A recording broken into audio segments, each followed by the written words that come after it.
നിങ്ങളുടെ കേരളത്തിൽ എനിക്ക് ഏറ്റവും ഇഷ്ടമുള്ള സാധനം എന്താണെന്നറിയോ? അയനോ ഗ്രീനറി, അല്ലെങ്കിൽ മഴ ഓർ പുഴ. ഇതൊക്കെയാണല്ലോ നോസ്റ്റാൾജിയ. മത്തി. മത്തിയോ? വറുത്തതും ഇഷ്ടമാണ്, കറി വെച്ചതും ഇഷ്ടമാണ്. നിങ്ങൾക്കൊക്കെ ഇഷ്ടമാണല്ലോ, പിന്നെന്താ? മത്തി ഞാൻ വലിയൊരു ഫിഷ് ഈറ്റർ അല്ല, കാർച്ചിക ഭയങ്കര ഇഷ്ടമാണ്. പക്ഷെ നമ്മൾ ഇതൊരു എലീറ്റിസ്റ്റ് രീതിയിൽ എടുക്കരുത്. പക്ഷേ നമ്മൾ പോർച്ചുഗൽ വെക്കേഷൻ ആകുമ്പോഴത്തേക്കും അപ്പം നമ്മുടെ നാട്ടിൽ കുറേ പോർച്ചുഗീസ് ഇൻഫ്ലുവൻസ് ഉണ്ടെന്നൊക്കെ പറയുന്നത്. പുട്ട് ഒക്കെ പോർച്ചുഗീസ് ആണെന്നൊക്കെ പറഞ്ഞ് ഞാൻ കേട്ടു ചെറുപ്പത്തിൽ. അപ്പം ഞാൻ അവിടെയൊക്കെ മൊത്തം തപ്പി നടക്കുക. പുട്ടോ അങ്ങനെ നമുക്ക് പരിചയമുള്ള എന്തെങ്കിലും ഫുഡ് ഐറ്റംസ് അവിടെ അങ്ങനെ ഉണ്ടോ?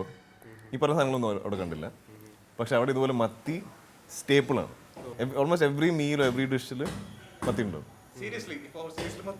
അതെ, ഐ തിങ്ക് ലോകത്തെ ഏറ്റവും കോമൺ മീനായിരിക്കും.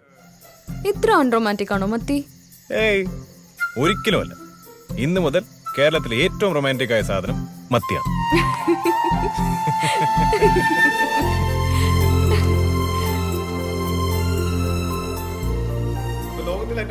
ലോകത്തിലെ ഏറ്റവും റൊമാൻറ്റിക് ആയിട്ടുള്ള അതെങ്ങനെ പറയാം ഐറ്റം എന്ന് പറയാൻ പറ്റില്ല.